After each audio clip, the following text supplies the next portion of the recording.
జై శ్రీరామ్. జై శ్రీరామ్.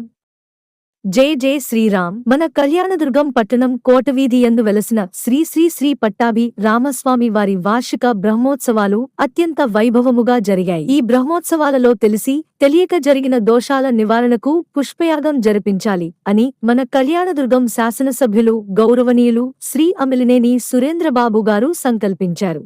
ఎమ్మెల్యే గారి సూచనల మేరకు దేవాలయ అభివృద్ధి కమిటీ సభ్యులు ఈ నెల 22వ తేదీ శనివారం రోజున స్వామివారికి పుష్పయాగ మహోత్సవం నిర్వహించాలని నిర్ణయించారు. పుష్పయాగం శ్రీ పట్టాభి రామస్వామి దేవాలయములో శనివారం ఉదయం 6 గంటల నుండి ప్రారంభం అగును. కావున భక్తులందరూ స్వామివారి పుష్పయాగ మహోత్సవంలో పాల్గొని తీర్థ ప్రసాదాలు స్వీకరించి స్వామివారి కృపకు పాత్రులు కాగలరు. సదా శ్రీరాముని సేవలో శ్రీ పట్టాభి రామస్వామి దేవస్థాన అభివృద్ధి కమిటీ కళ్యాణదుర్గం. పూజలందరూ చేసేదే పుష్పయాగము, పూజలందరూ చేసేదే పుష్పయాగము. ఆజీ నర్జునుడు చేసినది పుష్పయాగము.